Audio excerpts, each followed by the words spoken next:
Welcome back to this segment of Joy in Our Town. I'm your host, Felicia Taylor, and joining me in studio is Dr. Lateasa Hicks, and of course, she's the Executive Director with Mary Ellen's Hearth. I'd like to welcome you to our show, or welcome back to our show. Thank you for having me. Yeah, so good to have you here. And of course, today, Dr. Hicks, we're going to be discussing meeting the needs of our homeless population, the ones that you all serve, amongst other things, here in Montgomery and the River region. And just want you to, before we get started into that, share a little bit of the background information about Mary Ellen's Hearth. Well, Mary Ellen's Hearth is a transitional housing program for women with children. We've actually fall under the Nellie Burge umbrella, which has been servicing this area since 1904. Long time. Long time. So an assessment was made, and they found out that the area lacked transitional housing for homeless women with children. Now, we're a little different than emergency shelters or other shelters in the area. You don't have to have experienced domestic violence or substance abuse in order to receive our services. You can stay there up to 2 years, and while you're there, you learn skills that will allow you to return to the community and become a productive member of that community. And then also self-sufficient, you know, to be able to self-sustain on their own, which is really, really great with your program. You know, and we just want to talk about, for you yourself personally, how long have you been involved in this type of work? This type, I call it ministry, because that's exactly what it is. That's what it is. You know, when you're helping and meeting the needs of those that are less fortunate than we are. Definitely, definitely. You know, I always remember being involved at some capacity. I too myself have a personal experience with transitional housing programs. So it's just something that was natural. It was just a natural fit for me. I think I've always found an interest in those who didn't have a voice and needed someone. I think I talk a lot, so it was just a natural fit, you know, able to kind of convey the need of that community. What percentage, you know, because when we think about children, you know, or the women, sometimes you forget about the children. So what percentage of children have you guys served, you know, through this homeless process? You know, nationally, 65% of the homeless population are children. 1 out of every 30 children are homeless. So there's a huge need to serve the children that are homeless. I think for our program, what we recognize is that we were treating the parent or providing services to the parent, and we were kind of overlooking the need of the child. The child too has exhibited some, you know, life-changing obstacles and barriers. So now we do a life skills program for our children as well, because we have to be able to pour into them some healthy things too, and kind of remove and delete some of those things that they've learned as a result of being homeless. Yeah, because I think about the fact that they have to attend school, they have friends, they have things in society that they are a part of. That's right. So they have to be able to gel in, so to say, or to fit. That's right. That's right. It's really important too that we address that, because what happens is it kind of stops that generational thing. Sometimes we find families and the mother or the grandmother had experienced homelessness at some time, and the daughter had learned how to cope with being homeless. You know, I think we become desensitized to it, and for some people it's just a way of life. So we want to break that. We want once you experience our program, you never experience homelessness again. What are some of the challenges that you've seen, not just in the children, but in the mothers that you serve? Because again, this is life altering. You're exactly right. I think the biggest thing, I think I'm a realist and I understand that. Sometimes I think we're using old models to treat new problems. I think we still work from a 1920 perspective. And in 2017, the people and the resources have changed. So we're constantly looking at more effective and innovative ways to deliver services. I think some of the challenges is getting the moms motivated. Motivated to the point of recognizing that change needs to happen. I think sometimes there's a learned helplessness. You know, in order to receive services, you have to come in devastated and with nothing sometimes to meet the requirements of that service provider. You know, we want people to have dignity. We want people to have hope. We want to help people, and we want to heal people. So that's really what we try to do. Some other challenges is are transportation. Transportation is huge. I know that has to be a big That's one. huge. Yes. You know, and in our program, they have to become employed within 60 days. So if you come to our program without a vehicle, we do provide some transportation. But if that mom gets a second shift job, it's really, really a challenge to get the mom there, secure daycare for that child, and make sure that mom is able to meet the needs of that employer. You said a key word when you were describing what you hope to accomplish, and that is the word hope. Without that, our expectations are just crazy. I hate to say it that way, but if we're not there to give them hope, the reality of it is, what are we expecting them to do? Even in our own lives. Yes, you know, absolutely. I even asked that question in my own life. If I lose hope, then what is there? Yeah. You know, so making sure that we are always, you know, delivering a program or product that will attract them to that product where they can gain hope. You know, I'm always looking at my staff and asking my staff, when they look at you and your life, do they gain momentum and hope as a result of seeing where you're at? You know, we have to make sure we provide a product, you know, and I just look at it in a biblical perspective. Yes. That will change lives. And we always want to leave them with the fact of, if I can do it, if I can get over my obstacles, you can do it, because the word tells us he has no respect of person. So did it for me, he can do it for you.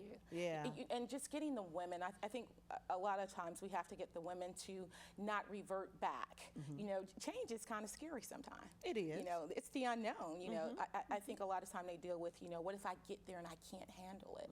So I always pose the question, what if you get there and you can handle it? That's right. You know, we have to change how we think how we think and how we perceive things. So, you know, that's always my challenge. You know, I'm a very, I guess, I'm a problem solver. I look for the solution. I hate staying in a problem. And I think the ladies have learned to rehearse the problem and rehearse the problem and rehearse the problem. You know, and after we've identified the problem, my next question is, okay, what's next? Yes. What's next? You know, we want the buy-in for them, because the only way the program can work is if they buy into it. You know, we have to present something. Life has to be in a presentation that the ladies can see, oh, wow, I would love for this to happen for myself as well as my children. Changing your thought process. Changing your thought. And, you know, the Bible tells us that. The Bible tells us that. So it sure does. We have to renew the way we think. That's right. Let's talk about some of the activities that the residents have an opportunity to even be involved in. Yeah. Okay. I really love the Montgomery area, because the church and the community really pour into our women. We have small groups that come and do Bible studies for our women. We have, right now, we're working out of the book of Unshamed.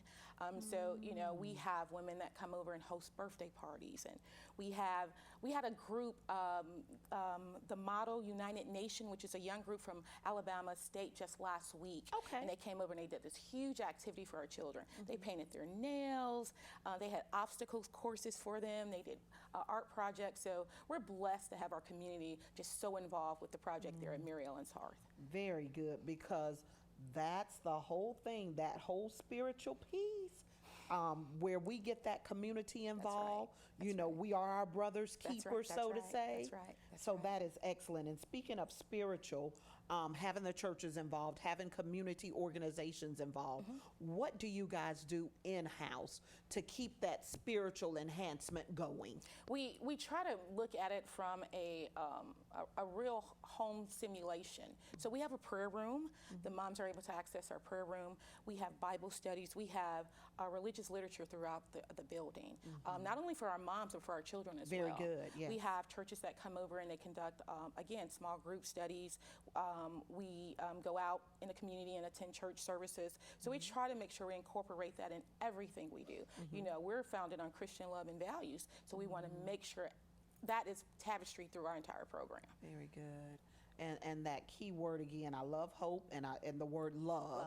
I keep repeating those words, you know, but you can't help but do it. That's right. You know, in conversations, especially when we're having, That's right. For those that are deemed the least of us, but in God's sight, we're all His. That's right. Yeah. That's right. That's right. So that is awesome. Let's talk about just even a typical day for you at Mary Ellen's Hearth, because I know it's so many gamut of things. Yeah, I don't think there's a typical. When you're dealing with humans' lives, it's just not a typical day. But we try to remain as structured as possible. We really do. We know that that's a huge piece for the ladies. When you're living in poverty and you're homeless, that everything is really unpredictable. So we really want some consistency in our lives. So we have 3 groups throughout the day. We start off our day literally with a 9 o'clock room check. By that time, all our moms should be dressed, have their kids up, fed, and ready for their day. We then go into a 10:30 group. It's a life skills group, and we're discussing we have a monthly theme. This month is parenting, so our topic would cover something related to parenting. Then we just go out throughout the day with a structured program. We end our day in our group setting, and we end the day with a prayer and encouraging words for our mother and children. Very good. Dr. Hicks, and I'm sure there are many, but a success story that just stands out for you. We started to become really, really more outcome focused. We really do. In order to show that these interventions are working, we need to collect data to show that this is a successful intervention. And so we're really, really proud of what's going on now. We've made some changes, lots of changes. Believe me, I came there and I had everyone in an uproar because I really want it to be effective. I really want us to do what we say we do, and that is that once you complete our program, you'll never experience this again. So there was a lady who completed our program, and she came there. She had some skill set. She just really, really needs to be encouraged and invested in again. And now, she has her own place. She's working a full-time job, and she's completing her master's. So I'm just so proud of that. See, don't you love it when you hear that master's? Yeah. Because I know she'll have an opportunity to increase, her earning potential, the place where she lives. Her son's life will change as a result of her increasing her earning potential. She'll meet different type of people who can introduce her to other things. So it just goes on and on and on. The investment just grows. And you break the cycle to homelessness. That's right.